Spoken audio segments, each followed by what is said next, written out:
Nous sommes aujourd'hui à Bachas pour l'inauguration du centre de formation à la sécurité. Alors, Fernand, Tu veux que je le fasse en catalan? c'est une belle étape pour la fédération. Très belle étape pour la Fédération des chasseurs, très bel investissement, très joli site pour nos futurs chasseurs. J'espère qu'ils trouveront sur ce centre de formation tout l'accueil qui est nécessaire pour passer un bon permis et être un futur bon chasseur du département. Pour le trésorier, c'est un bel investissement. Pour le trésorier, c'est aussi un bel investissement, c'est surtout beaucoup de maux de tête. Beaucoup de maux de tête parce qu'il faut le montage financier, il faut s'assurer d'avoir les fonds pour pouvoir bien mettre en œuvre ce centre de formation. Merci, Voilà. on va écouter les discours On maintenant. va écouter. J'ai écouté votre discours, j'ai entendu le mot confiance.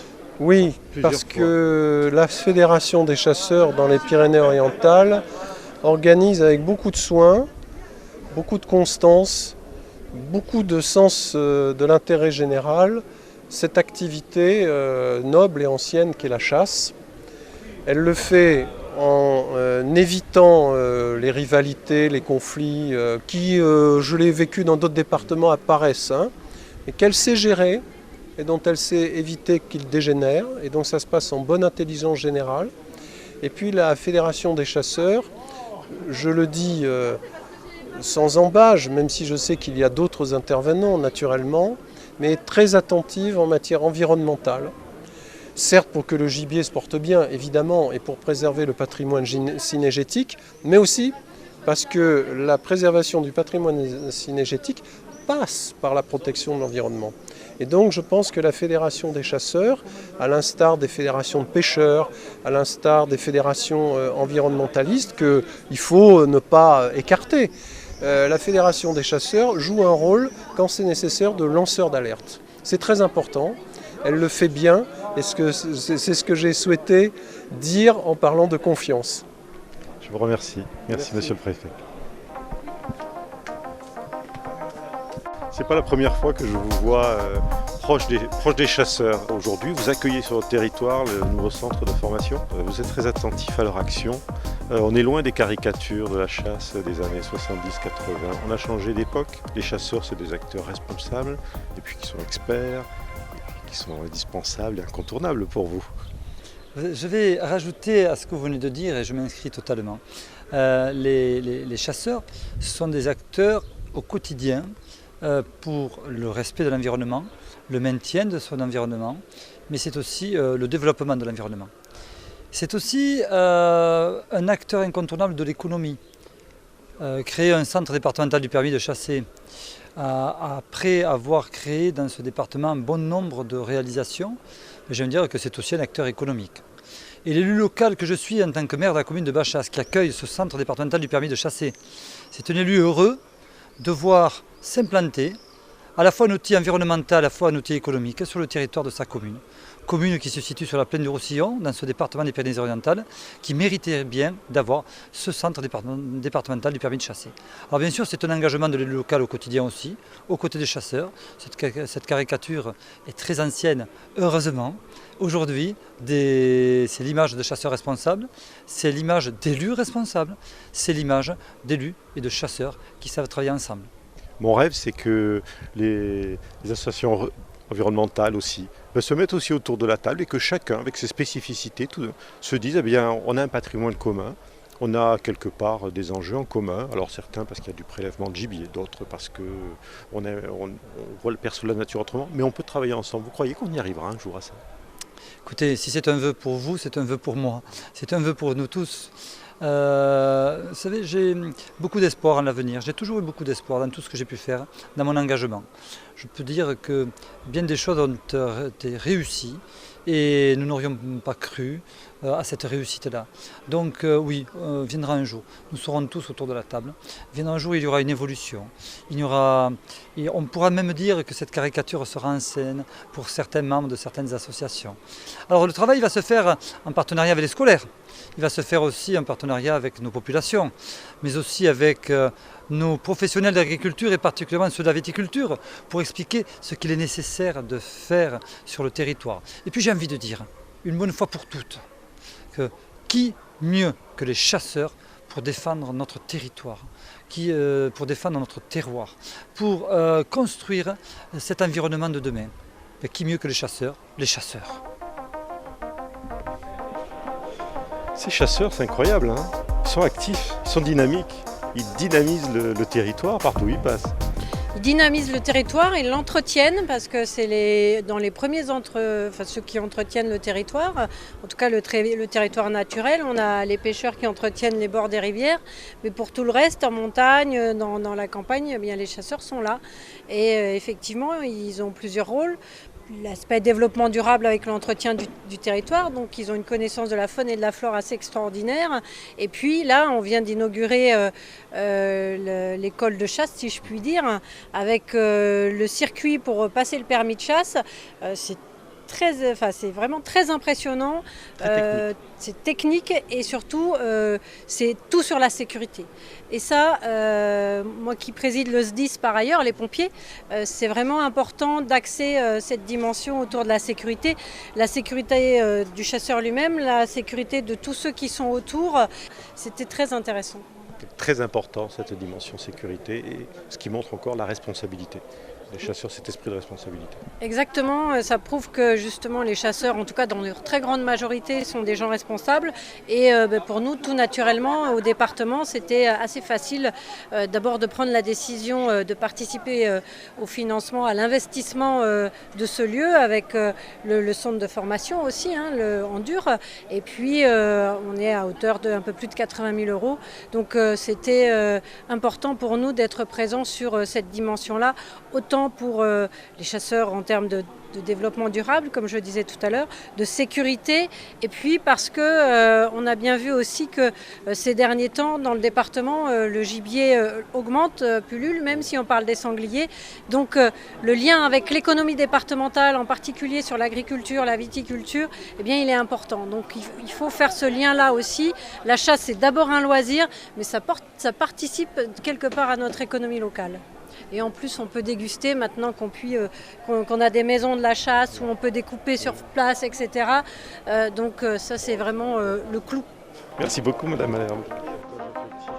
Jean-Pierre, quelle semaine la charte dégâts grand gibier à la préfecture, il y a une semaine, même pas, quelques jours. Aujourd'hui, l'inauguration de ce centre de formation, la fédération est dans un rythme effréné, là. Ah ben ça c'est le moins qu'on puisse dire. Hein. Bon, en plus, une signature donc, qui rentre dans le cadre de nos missions de service public. Aujourd'hui, l'inauguration du centre de formation au permis de chasser, qui est également une mission de service public. Hein. Donc on est très heureux d'avoir pu concrétiser à la fois cette signature et à la fois cette inauguration en présence du préfet. Hein, bon, qui s'est déplacé 2 fois pour honorer ses engagements. Qui s'est déplacé 2 fois, hein, donc ça marque donc un attachement donc, à tout ce qui est réalisé donc, par la Fédération de chasse et on y est très attaché, on est très reconnaissant donc, de cette participation. Oui, on le sent quand on vient d'écouter monsieur le maire de Bachasse, Madame Malherbe, présidente du conseil départemental, monsieur le préfet, et tous vraiment ont une reconnaissance du rôle des chasseurs. Vous êtes pleinement installé sur le territoire avec votre expertise, avec votre passion de la nature. Ça, c'est un sacré challenge réussi. Oui.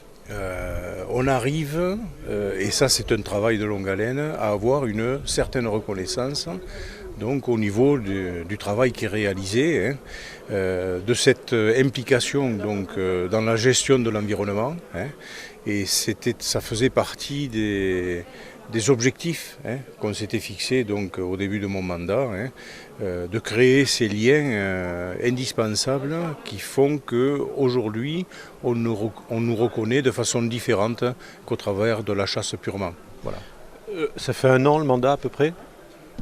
Ça fera 1 an. Non, ça fait 1 an. Ça fait un an. Donc, oui, bon anniversaire. Oui. Au bout d'1 an, beaucoup de réalisations sont arrivées. Vous allez tenir ce rythme là sur tout votre mandat. C'est quoi le prochain projet ? Alors les choses se bousculent, hein. Les choses se bousculent, c'est vrai. Un projet qu'on finalise aussi et qu'on vient de commencer, hein, il a commencé il y a une 8aine de jours, c'est cette formation à la sécurité et au premier secours. Ça faisait partie des objectifs, hein, de début de mandat. Hein. Ça a été long à mettre en place, hein, parce qu'on a besoin de la collaboration d'abord de l'Office national de la chasse qui en matière de sécurité est l'organisme formateur en matière de sécurité, mais aussi on avait besoin, surtout au niveau des premiers secours, d'une participation donc, des acteurs locaux comme le SDIS par exemple, hein, et on a réussi à mettre en place une formation très complète, à la fois sécurité, premier secours, qu'on va bien sûr transformer, je pense, en 2018 en formation permanente, en souhaitant bien sûr y faire passer un maximum de chasseurs qui, quelquefois, par habitude, ont perdu un petit peu ces notions de sécurité et de secours éventuellement. La sécurité, ce sera l'axe de cette prochaine année alors? Oui, ce sera l'axe des prochaines années. C'est une phase incontournable. C'est une phase incontournable parce qu'un accident de chasse est capable d'anéantir 10 ans d'efforts en matière de relationnel et de transmission de cette nouvelle culture cynégétique. Alors avec toute inauguration, il y a toujours les buffets, tout le monde est ravi. La présidente Chasse Naturelle est là. Est-ce que vous allez faire le parcours de formation avec Fabien? Oui, je l'ai fait, oui, bien sûr. Il est superbe. Il est bien amélioré par rapport à ce qu'on avait auparavant, puisque moi, je l'ai passé il y a peu de temps et je n'avais pas du tout le même type de parcours. Et c'est vraiment bien. Bon, comment vont les filles de Chasse Naturelle? Très bien. Ouais. Elles se portent à merveille. On va démarrer bientôt la saison. Des projets? Des projets, oui, on a envie de mettre en place cette année, faire découvrir la chasse au petit gibier, chose qu'on n'a pas pu mettre en place depuis le départ. Et donc on va essayer de mettre ça en place cette saison. Voilà. Merci. Merci à toi. Alors, messieurs les administrateurs, non, je vous interromps là autour du buffet, vous êtes en train de parler. Je vois que vous avez tous le sourire. J'enregistre là? Ah oui, j'enregistre. Ah tout, bien sûr que j'enregistre. Alors Attends, je vais te dire. c'est une belle inauguration. Parce que là, maintenant, les réunions sérieuses sont terminées. Mais vous êtes sérieux parce que la réalisation qui vient d'être inaugurée, ça c'est du sérieux. C'est la sécurité, c'est la formation, c'est un sacré boulot. C'est vous qui avez été maître, qui avez suivi les travaux. Je m'en suis occupé, oui, un petit peu, oui. Ça fait plaisir de voir le ruban coupé là. Ah oui, oui, tout à fait. Et puis ce qu'on est arrivé à faire quand même, quoi, parce que c'est sympa, quoi. Autant pour les gens qui viendront passer le permis, comme pour les formations et autres, c'est vrai que le résultat, pas mal. Ça fait plaisir. Alors là, j'étais avec le président il y a 30 secondes, là, ça fait 1 an qu'il est élu président, et je lui disais que le rythme était assez soutenu, là. Il vous martyrise pas trop, conseil d'administration, là? Les anciens vont bientôt. Aussi, quand même. Hein, Il va falloir renouveler, les anciens ils vont se retirer, hein, parce qu'on ne peut plus suivre. En fait, tout ça, c'est le fruit des années de travail, c'est pas qu'un an, on est Il a une d'accord. bonne équipe. Michel vient de le dire, il y a une bonne équipe où on sait être sérieux et rigoler aussi quand il le faut. Il y a des gens qui ont un peu la cote. Hein. Je remarque par exemple qu'aujourd'hui, le président a nommé l'administrateur Garabé ainsi que Félicitations. son adjoint. Merci à vous. Il faut plaisanter aussi. Ouais. Philippe, content de cette réalisation-là, de ce ruban coupé? Ben oui, puisqu'enfin le centre de formation est reconnu. Exactement, reconnu. Publiquement On est arrivé à et ce officiellement, que l'on je voulait. dirais. Exactement, tout à fait. Après François, de longues tracas et de durs tracas. Ça n'a pas été simple. François quand même qui a œuvré là-dessus. Hein. Oui.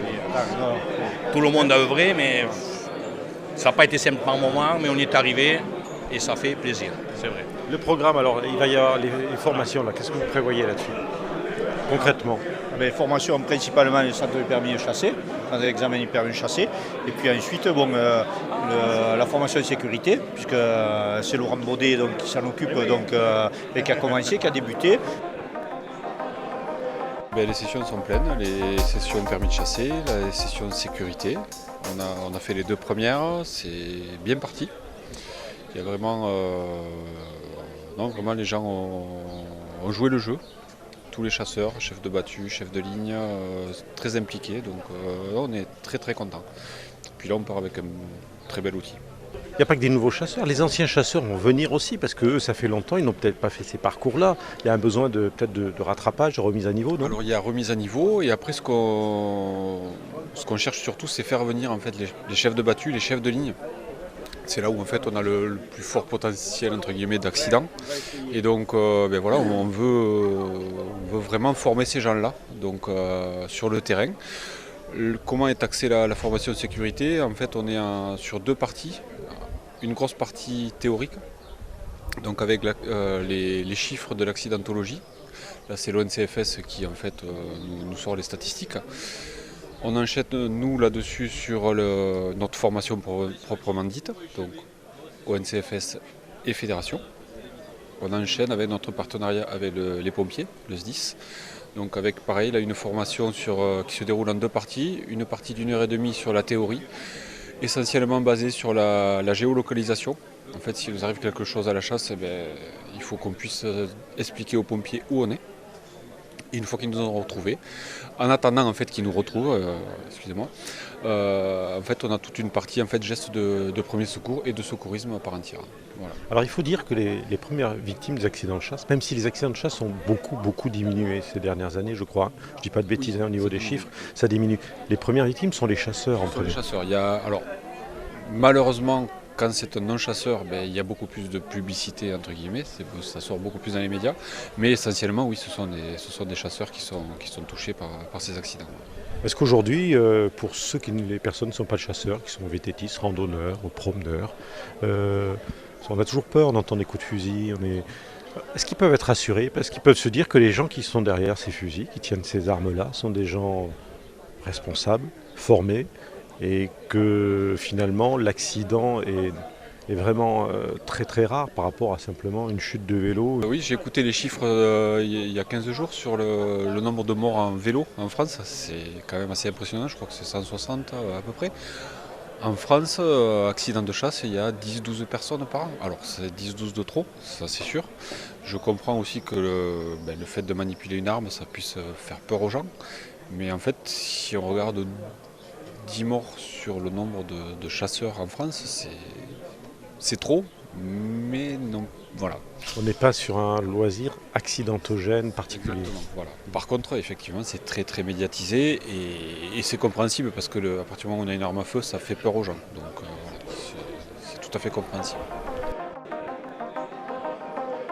C'est sûr, nous allons pouvoir bosser en très bonnes conditions pour le permis de chasser, mais ainsi que pour toutes les autres formations, parce qu'au-delà du permis de chasser, il ne faut pas oublier toutes les autres formations, que ce soit les formations de sécurité, chasse à l'arc, piégeage, pour mettre en place des sentiers de piégeage, aménager la chasse à l'arc, aménager une ligne de poste pour la formation de sécurité chef de ligne. Donc au-delà du permis, c'est un pôle de formation.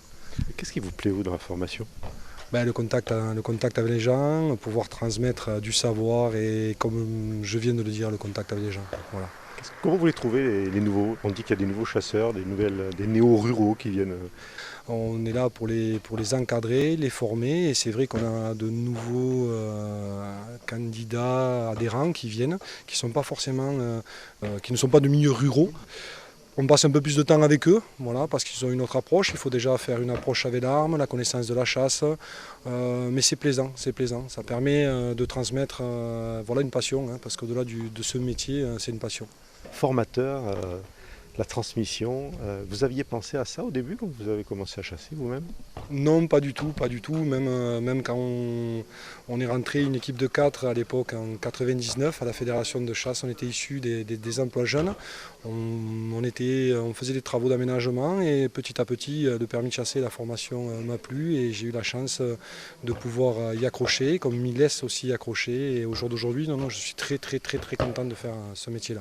En fait, j'ai l'impression que la fédération, c'est un lieu où il y a beaucoup de jeunes qui passent. Il y a une transmission qui se fait et vous êtes maintenant dans le cycle où vous allez rendre aussi du savoir, de la connaissance. Oui, on était rentrés, c'était nous les petits jeunes. Maintenant, on passe du côté des plus anciens, mais il y a une superbe équipe. Même au niveau de la formation, on est plusieurs formations parce que je ne suis pas le seul au permis de chasser. Voilà, c'est une équipe avec ces jeunes qui passent et qui nous donnent de la motivation aussi et c'est agréable pour travailler dans ce contexte.